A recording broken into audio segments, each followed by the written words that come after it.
Un mois après sa sortie, le livre de Robert Bourgi, Ils savent que je sais tout, un voyage inédit au cœur de la France-Afrique, est toujours en tête des ventes sur un célèbre site de vente en ligne. À propos de cette relation où se mêlent manipulation politique, cynisme et argent, les gouvernements successifs français ont toujours déclaré qu'ils y mettraient un terme sans jamais vraiment y parvenir. Frédéric Lejal, bonjour. Bonjour. Vous êtes celui qui a recueilli le témoignage de Robert Bourgi, les confidences même, et qui a abouti à ce livre. Ils savent que je sais tout. Pour quelles raisons a-t-il accepté de faire ces révélations maintenant, alors que plusieurs acteurs du système qu'il décrit sont encore de ce monde? C'est assez complexe. En fait, le projet de ce livre a été porté par moi-même, Frédéric Lejal, journaliste, africaniste, spécialiste de l'Afrique, qui a longtemps considéré que la parole de Robert Bourgi était importante dans le cadre d'un livre. Il y a une littérature très très abondante sur la France-Afrique, tous les ambassadeurs, Jacques Foccart, tous les conseillers Afrique des présidents africains ont fait leur mémoire, et il manquait, à mon avis, cet élément clé qui pour moi parachève l'abondante littérature sur la France-Afrique, que sont les mémoires de Robert Bourgi, même si on connaît le personnage, très expansif, il a accordé des dizaines et des dizaines d'interviews. Donc ce livre, j'ai mis 3 ans à le convaincre pour le faire. Il avait des missions, il n'était pas à la retraite, il avait encore son cabinet, il travaillait pour quelques clients. Il ne sentait pas l'effort, ça nécessite quand même beaucoup d'énergie, beaucoup d'efforts. On a passé 1 an et demi à le faire.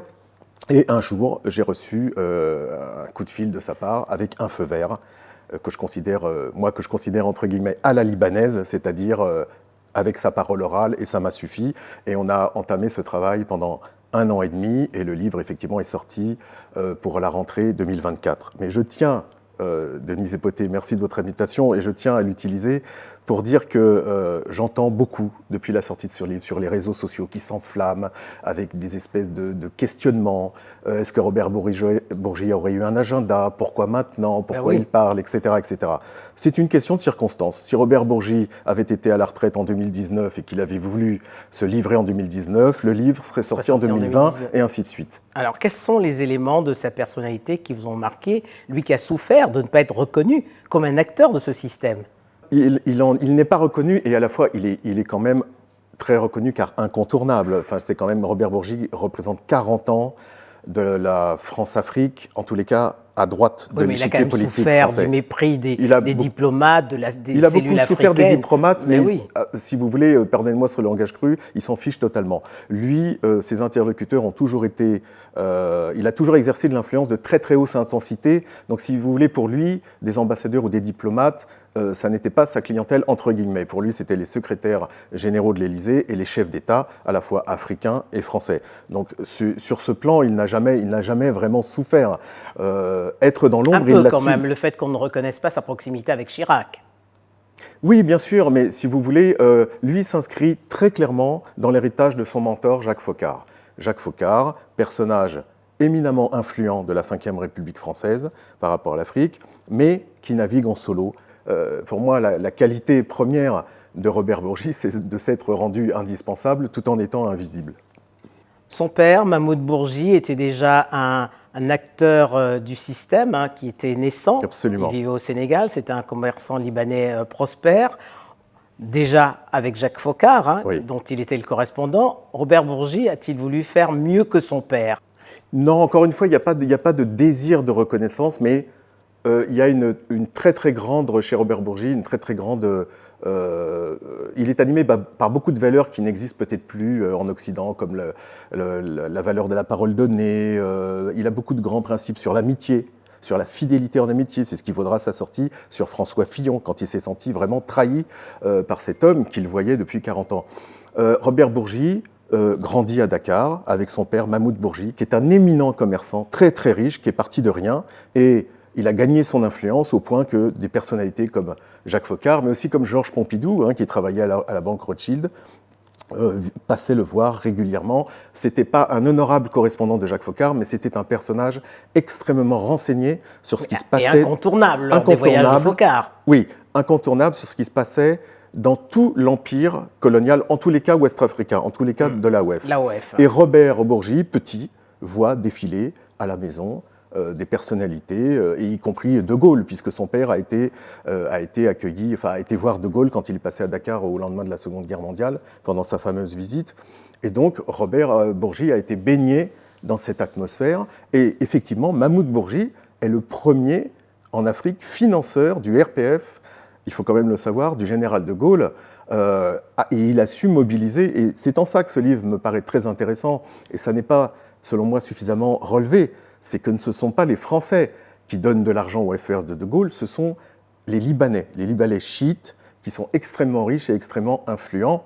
Et d'ailleurs, est-ce que ça dessinera un petit peu, ou ça va influencer la politique de Gaulle, puis après de Chirac, vis-à-vis parce qu'on connaissait son lien avec le Liban. Voilà, oui. On ne sait pas, bon, ça, je n'ai pas éclairci la question dans ce livre, mais encore une fois, voilà, Robert Bourgi s'inscrit très clairement dans cette tendance gaulliste, parce que son père était gaulliste, il suit le mouvement et il s'inscrit très vite. Une sorte d'atavisme. Voilà, il est pris en charge par Jacques Foccart pour sa thèse, parce qu'il est quand même docteur en droit public, il faut quand même aussi le rappeler, et Jacques Foccart lui ouvre toutes les personnalités, tout son carnet d'adresses. Alors de toutes les confidences qu'il vous a faites, laquelle vous a le plus surpris et pour quelle raison?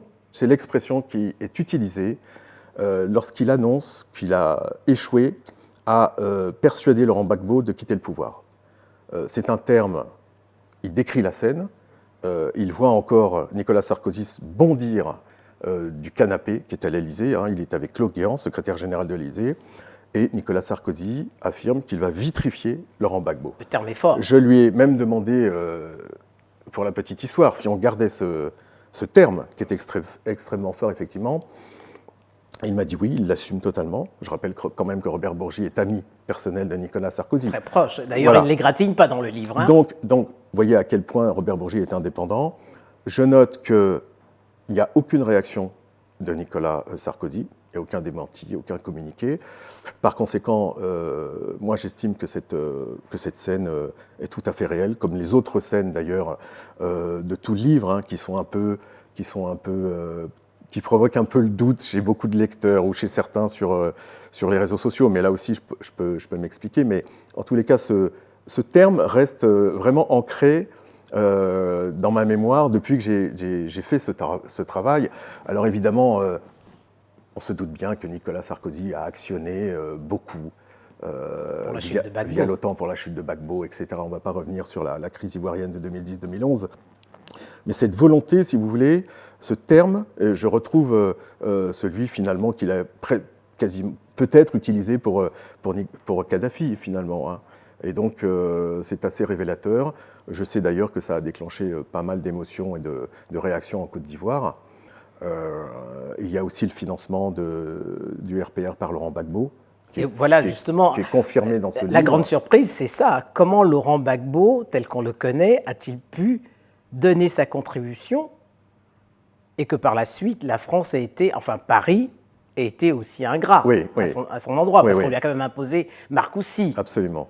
Alors cette information, elle n'est pas exclusive dans les livres. Elle a déjà été rapportée en 2018 par François Mattei, qui a écrit le livre Gbagbo pour la justice et la vérité, qui est le seul témoignage recueilli de Laurent Gbagbo à la CPI. Et il dit effectivement, il confirme, selon cette expression d'ailleurs, Jacques Chirac m'a demandé de cracher au bassinet. C'est vraiment l'expression qui est dans le livre et que j'ai d'ailleurs reprise en guise de question à Robert Bourgi. Et il confirme qu'il a versé 3 millions de dollars pour financer la campagne électorale de Jacques Chirac en 2002. Laurent Gbagbo, à cette époque, évidemment, est en difficulté. Il y a la rébellion qui est au nord, il s'inquiète de ce qui se passe au nord, il s'inquiète des agissements de Blaise Compaoré, etc., etc. Il actionne les accords de coopération de défense de la France, mais Jacques Chirac n'y répond pas favorablement. Et donc, l'explication, c'est que Laurent Gbagbo espère, même si c'est une famille de droite et que lui est vraiment à gauche, à l'international socialiste, il espère par ce don s'acheter une certaine paix de la part de la France et une certaine neutralité, un certain non-interventionnisme. Qui n'obtiendra jamais. Non seulement il ne l'obtiendra pas, mais c'est pire que ça. Il y a pour moi, de la part de Jacques Chirac, une vraie trahison, puisque, comme vous l'avez dit, Laurent Gbagbo est transformé en reine d'Angleterre à Marcoussis, puisqu'on l'oblige à gouverner, à présider un gouvernement avec des rebelles qui ont un portefeuille, etc. Une vraie cohabitation qu'on lui impose. Voilà. Moi, je situe cela au niveau des hommes. C'est-à-dire que Jacques Chirac n'a jamais il faut le dire, apprécié Laurent Gbagbo pour des raisons que j'ignore totalement.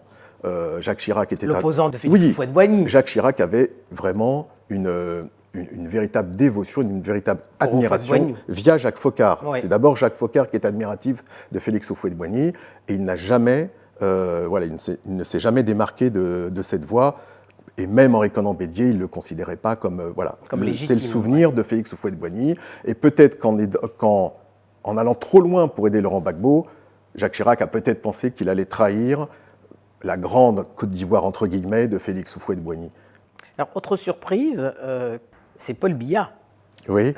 Faut-il en déduire que Yaoundé n'a pas été un enjeu pour Paris? Que vous êtes confié au Robert Bourgi à ce sujet? Alors effectivement, Robert Bourgi a été le conseiller politique très très proche de à peu près une quinzaine de chefs d'État africains. Paul Biya n'y figure pas.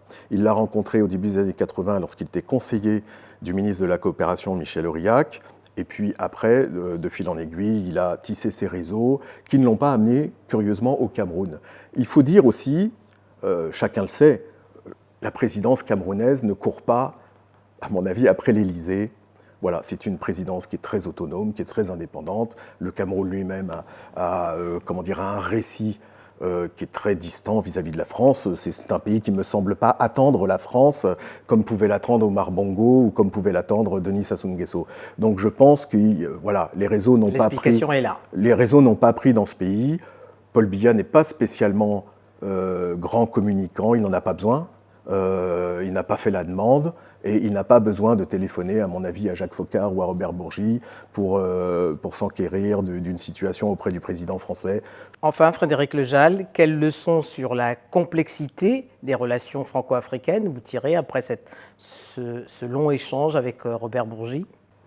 Alors écoutez, Robert Bourgi est toujours attaqué pour être un bonimenteur, quelqu'un de sulfureux, quelqu'un qui est caché dans l'ombre, qui tire des ficelles, etc., etc.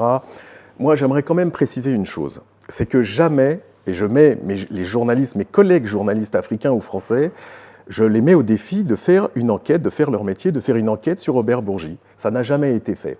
Donc je trouve qu'il y a autour de Robert Bourgi une légende qui est un peu fausse. Moi, c'est ce que je retire de ce livre. Est-ce qu'il n'a pas un peu entretenu lui-même? Bien sûr, bien sûr. Pour moi, Robert Bourgi est un lobbyiste, et un lobbyiste très intelligent qui a su inoculer au sein de l'État français le fonctionnement de l'État africain. C'est-à-dire que pour faire avancer un dossier ou pour faire se rencontrer des personnalités de très haut niveau, eh bien, il faut passer directement par le chef de l'État ou au moins le secrétariat général de l'Élysée, et c'est ce qu'il a fait. Et sur la relation franco-africaine, je dirais que la France-Afrique, évidemment, a des aspects majoritairement négatifs. Il y a aussi des aspects positifs. Je ne dis pas que Robert Bourgi est un personnage positif de la France-Afrique, mais en termes de connaissance des acteurs africains et des acteurs français, je pense que c'est le dernier des Mohicans, et c'est ce qui manque aujourd'hui à la France, cette intelligence et cette connaissance des acteurs africains. Et c'est pour ça que la France, à mon avis, perd beaucoup de terrain en ce moment sur le continent. Frédéric Lejal, merci. Merci.